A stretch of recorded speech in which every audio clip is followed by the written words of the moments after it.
Ang sulat ni Pablo alang kang Tito. Gikan ni Pablo sulugoon sa Dios ug apostol ni Hesukristo.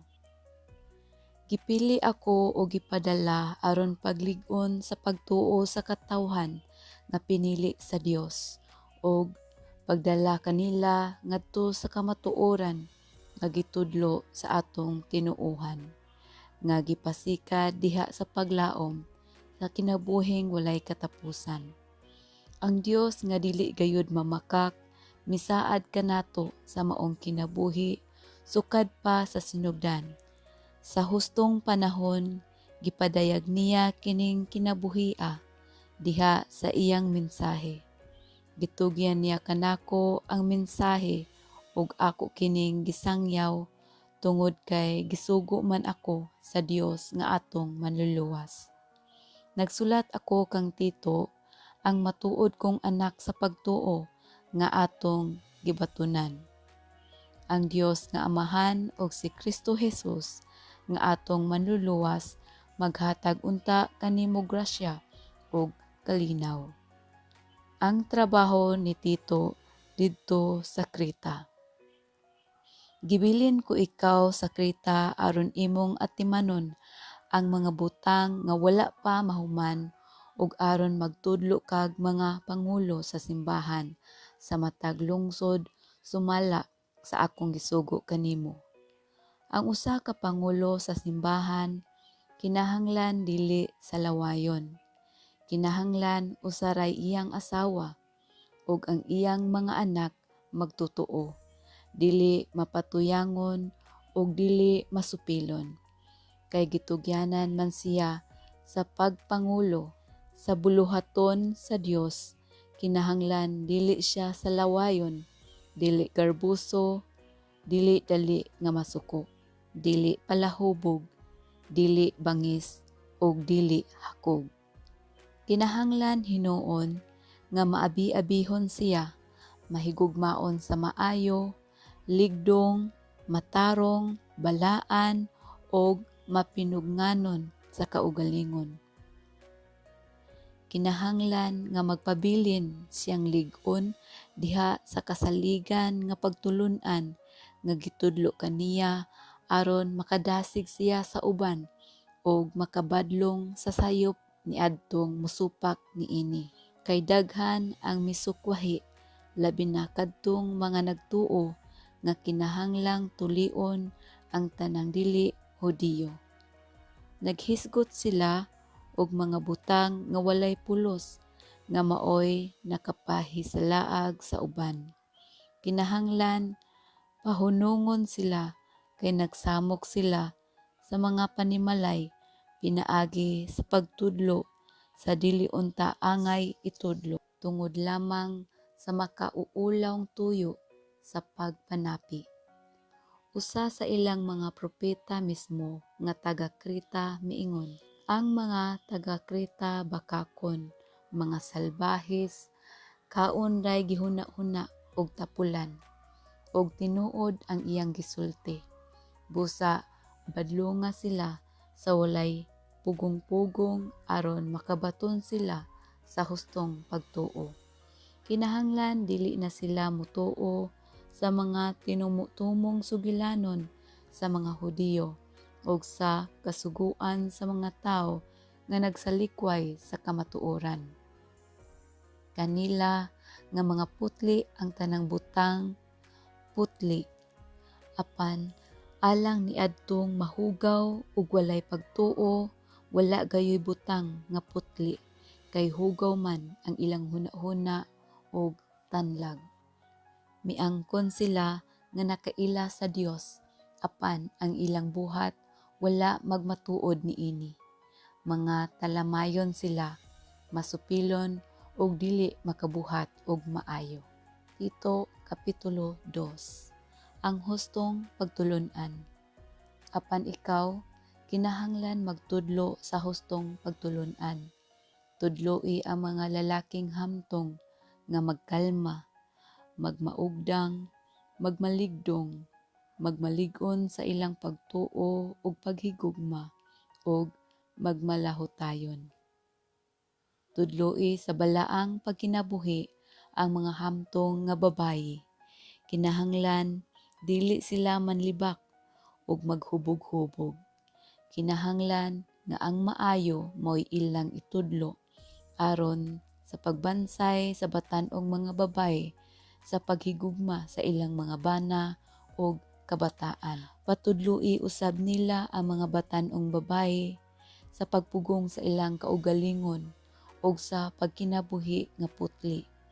Maayong moatiman sa panimalay o matinahuron sa ilang bana. Sa ingon, walay makabiay-biay sa mensahe sa Dios. Dasiga usab ang mga batan-ong lalaki sa pagpugong sa kaugalingon. Kinahanglang ikaw mismo ang mag-una kanila sa mga maayong buhat. Og sa imong pagpanudlo, ipakita ang pagkamatinud-anon o kaligdong. Gamita ang mga hustong pulong nga dili masaway aron maulawan ang imong mga kaaway tungod kay wala sila'y ikasulting dautan batok kanato. Tudloi ang mga ulipon sa pagtahod o pagpahimuot sa ilang mga agalon sa tanang butang. Kinahanglan nga dili sila magtubag-tubag sa ilang mga agalon o mangawat. Magpabilin hinuon sila nga buutan o matinumanon aron kapasidunggan ang pagtulun-an mahitungod sa Dios nga atong manluluwas sa tanan nilang buhaton. Kay gipadayag sa Dios ang iyang grasya alang sa kaluwasan sa tanang mga tawo. Ang maong grasya nagtudlo kanato sa pagbiya sa kinabuhing dautan ug sa kalibutanong kailibgon. Nagtudlo kini kanato sa pagkinabuhi nga mapinugnanon sa kaugalingon, matarong og Diosnon. Kinahanglang ingon niini ang atong pagkinabuhi samtang nagpaabot kita sa bulahang adlaw nga atong gilauman. Inig padayag na sa himaya sa atong gamhanang Dios ug manluluwas nga si Hesukristo. Gitugyan niya ang iyang kaugalingon aron sa pagluwas kanato gikan sa tanang pagkadautan ug paghimo kanato nga putling katawhan nga iya haragayod, katawhan nga matinud-anon sa pagbuhat ug maayo. Itudlo kining mga butanga o gamita ang tanan mong awtoridad sa pagdasig o pagbadlong kanila. Ayaw itugot nga tamayon ka ni bisan kinsa. Tito, Kapitulo 3. Ang Kristohanong pagkinabuhi. Pahinumdumi ang mga magtutuo sa pagtahod ug pagsugot sa mga namunuan ug sa mga anaa sa kagamhanan. Kinahanglan nga andam sila pagbuhat sa tanang butang nga maayo. Sultihi sila nga dili magsultig dautan batok kang bisan kinsa kundili magmakigdaiton ug magmahigalaon ug kanunay magpakita sa malumong kinaiya ngadto sa tanang mga tawo. Kay kaniadto kita usab mga buang-buang, masupilon ug nangasaag. Naulipon kita sa mga kaibog ug sa tanang matang sa kahilayan ug nagkinabuhi sa pagkadautan ug pagkamasinahon. Ang uban nasilag kanato ug ato usab silang gikasilagan. Apan gipadayag sa Dios nga atong manluluwas ang iyang kaluoy ug gugma. Giluwas kita niya. Kini dili tungod sa bisan unsang maayo nga atong nabuhat, kundili tungod sa iyang kaluoy. Giluwas kita niya pinaagi sa paghugas kanato aron kita mataw pag-usab ug makabaton og bag-ong kinabuhi diha sa Espiritu Santo. Kay madagayaong gibubo sa Dios ang Espiritu Santo dinhi kanato pinaagi kang Hesukristo nga atong manluluwas. Pinaagi sa iyang grasya, isipon kitang matarong sa Dios aron makapanag-iya kita sa kinabuhing walay katapusan nga atong gipaabot. Ug tinuod kini, gusto kong hatagan nimo og talagsaong pagtagad kining mga butanga aron kadtong nagtuo sa Dios magmatngon paggamit sa ilang panahon sa pagbuhat ug maayo.